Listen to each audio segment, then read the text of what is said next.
Suspenseful music builds. In a quaint seaside town, where the ocean's whispers mingle with the rustling of ancient oaks, there stands a weathered cottage. Its windows, like tired eyes, gaze out at a world that has long since moved on. But within those walls, a story unfolds, a tale of love, loss, and the extraordinary power of memory. Music fades to a soft, melancholic piano every evening as the sun dips below the horizon, painting the sky in hues of amber and rose. Mr. Elliot prepares for his nightly ritual. His gnarled hands, marked by years of toil and tenderness, carefully set two places at the dining table.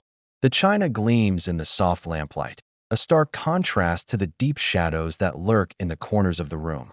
With a wistful smile, he pulls out the chair across from his own. It remains empty, as it has for the past 15 years, since his beloved wife, Eleanor, passed away. Yet in his mind, she is there, her presence as vivid and warm as the day they first met. "I've made your favorite tonight, my dear," Mr. Elliot murmurs, his voice barely above a whisper. "Shepherd's pie, with extra rosemary, just the way you like it." He pours 2 glasses of wine, the rich burgundy liquid catching the light.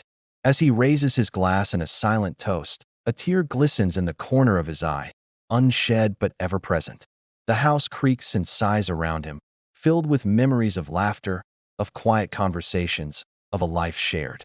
Mr. Elliot begins to eat, pausing occasionally to share a thought or observation with the empty chair across from him.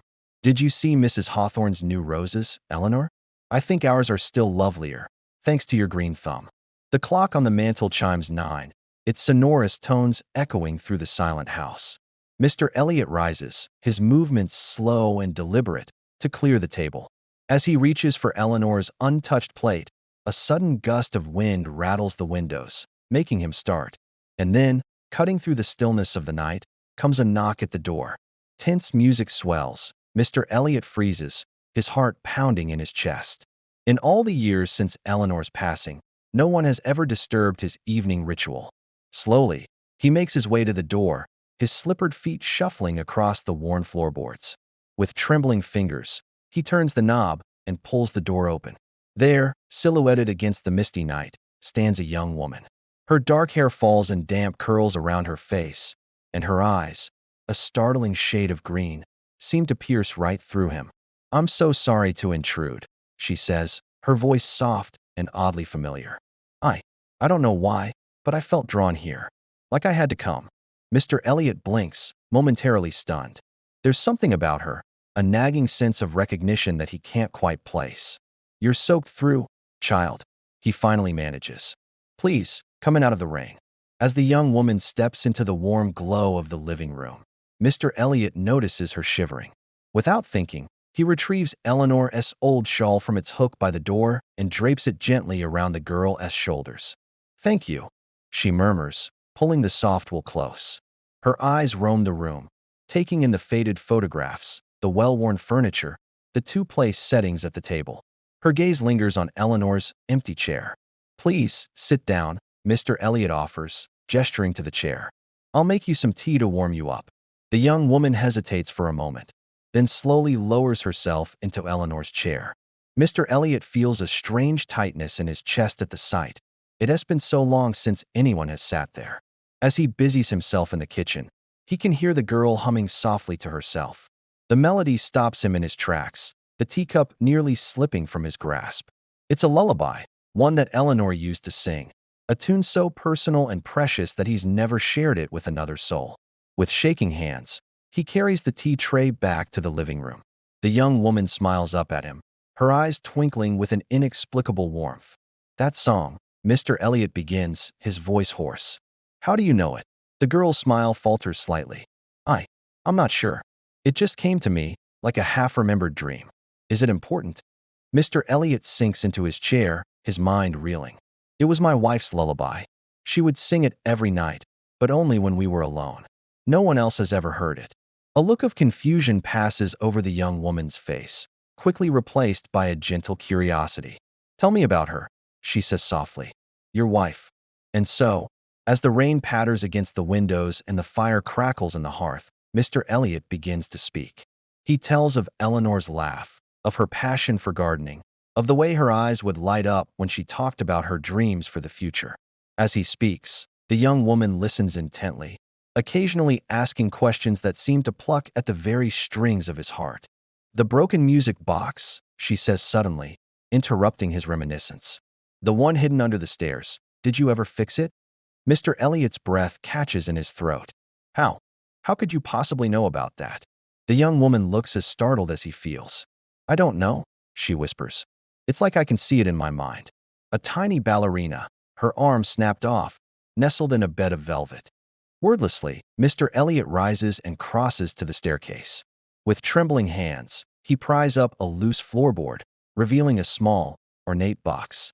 He brings it back to the young woman, who takes it with a reverence that brings tears to his eyes.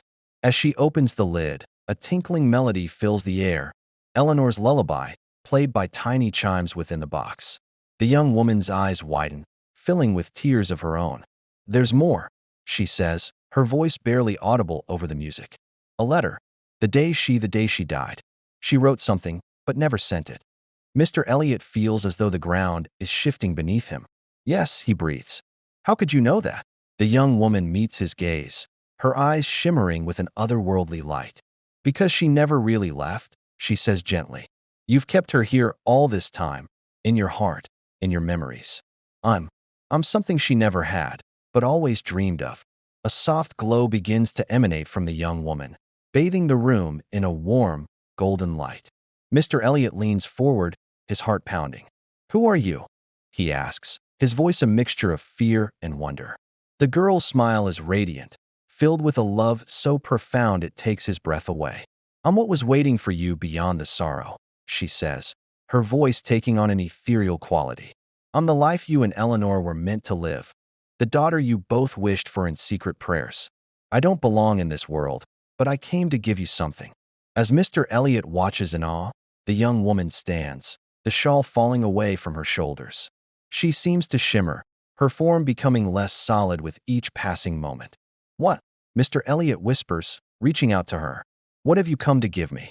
The young woman's smile is tender, filled with a wisdom far beyond her apparent years.